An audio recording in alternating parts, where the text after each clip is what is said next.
অত্যন্ত দুঃখের সহিত বলতে হচ্ছে ত্রিপুরার বর্তমান অবস্থা দেখে, কারণ সরকার চাকরি নিয়োগ প্রক্রিয়া বের করছে, সরকার সেগুলো পূরণ করছে না বছরের পর বছর যাওয়ার পরেও।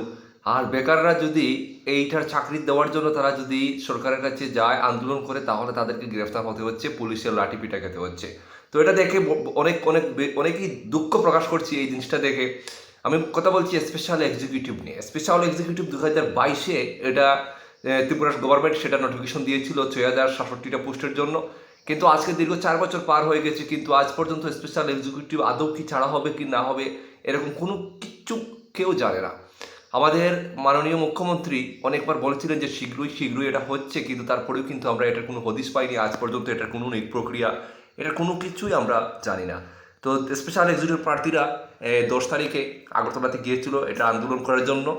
আমি দেখতে পেলাম যে তাদেরকে ত্রিপুরা পুলিশের তাদেরকে গ্রেফতার করেছে, তাদেরকে গাড়ি করে নিয়ে যাচ্ছে। তো এটা খুবই দুঃখ প্রকাশ করলাম। আর আমি এটাই বলবো আমাদের ত্রিপুরা সরকারকে আমি এটাই বলবো, যেন আপনারাই এটাই নিয়োগ প্রক্রিয়া এটা বের করেছেন, আপনারাই এটা সম্পন্ন করুন। কারণ বারবার বেকাররা যাচ্ছে, বিশৃঙ্খলা হচ্ছে, বেকারদের সময় নষ্ট হচ্ছে, আপনাদের সময় নষ্ট হচ্ছে। যত তাড়াতাড়ি সম্ভব আমার আবেদন থাকবে ত্রিপুরা গভর্নমেন্টের কাছে যেন স্পেশাল এক্সিকিউটিভের এটার জন্য ফাইনাল মেরিট লিস্টটা প্রকাশ করা হয়। কারণ এটা তো নিয়োগ প্রক্রিয়া আপনারা বলেছেন সম্পূর্ণ করবেন, তাহলে যত তাড়াতাড়ি করবেন ততই সব বেকারদের জন্য ভালো হয়। এতটুকুই। ভিডিওটা সবাই বেকাররা ভিডিওটা শেয়ার করে দিও।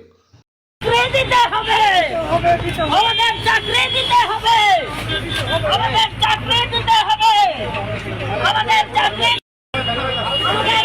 দিতে হবে, আমাদের চাকরি দিতে হবে। গণতান্ত্রিক আন্দোলনে পুলিশি হস্তক্ষেপ পাচ্ছি না, মানব না। গণতান্ত্রিক আন্দোলনে পুলিশি হস্তক্ষেপ, গণতান্ত্রিক আন্দোলনে পুলিশি হস্তক্ষেপ পাচ্ছি না, মানব না। এই পুলিশি হস্তক্ষেপ পাচ্ছি না, মানব না। এই পুলিশি হস্তক্ষেপ পাচ্ছি না, মানব না। আন্দোলনে পুলিশি অগণতান্ত্রিক হস্তক্ষেপ মানছি না, মানব না। গণতান্ত্রিক আন্দোলনে পুলিশি অগণতান্ত্রিক হস্তক্ষেপ মানছি না, মানব না। পুলিশি হস্তক্ষেপ মানছি না, মানব না।